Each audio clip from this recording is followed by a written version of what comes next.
Frequently, I'm asked, what do I do with the excess cash in my business? It's making me nothing. It's just sitting in my bank account. I have the answer. I want you to hear it from my friend Nick. He makes high net worth business owners way richer. He's a wealth advisor, tax strategist. I trust him. He has a very simple answer so that you can just hear it, do it, and get back to work. Meet my friend Nick. My business is getting bigger. I've got two kinds of money sitting in my account. I've got money that I really want to be very, very careful with it because it's sort of my operating cash. It is my operating cash. I might need to spend it next month. I just don't know when I'm going to need it, but it's what I run the business with. And I've got another kind of money where it feels like excess money. I just know I have enough money now that there's some amount of it. I'm just not going to spend it. Something would have to go incredibly bad for me to have to spend it. But I don't really want to. I want to be careful with it where it's not maybe locked up and I couldn't get it. I don't want to buy a piece of real estate with it yet because I might need it someday, but I don't know why I would need it. So how do I think about how to invest my money in the business? So here's what you should do.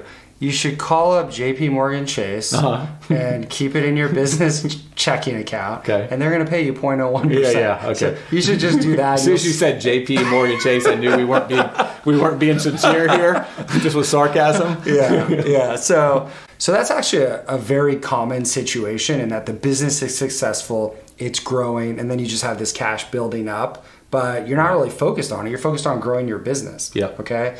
So what you can do are a few different things. And this is something that, frankly, I'm passionate about because I hate to waste money. And by keeping that money with our friends over at Chase, you're just essentially giving them free money. Yeah. What do you think they're doing with it? They're making money on it. A minimum, they're making 5.25%. Okay. So the first thing that you can do, which is an easy step, is bug your banker. Right? Go to them and say hey, look, I can get 5% in a high yield savings account online. Can you match that? Right? Some banks will actually do it. A lot of the too big to fail banks that we're also fond of, they probably won't. Yeah. Okay. So what we do actually for clients is, and we have a variety of clients where we actually manage cash for them. You can actually open a brokerage account at Fidelity or Schwab, two firms that we work with, and then we'll go out and we'll buy direct T-bills with them. So that's what Warren Buffett does with it, okay?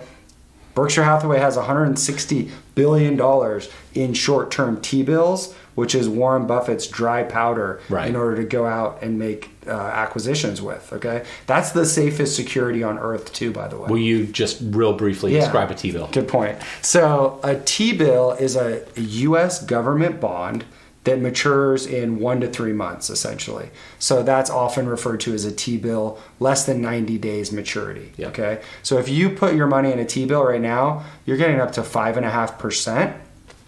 And for our friends in California, for our friends in New York, you actually do not pay state taxes on T-bills, on U.S. government bonds of any duration. Did not know that. Yeah, so that's another benefit. So if you're in California, you can be in a money market account that could be invested in a variety of things, including overnight repurchase agreements. You're paying state tax on that. But if you own T-bills direct, or even a money market fund that only has T-bills, which you have to read the fine print because a lot of them contain other instruments, but if you invest direct to T-bills, no state tax, which is great. So why are T-bills considered so safe?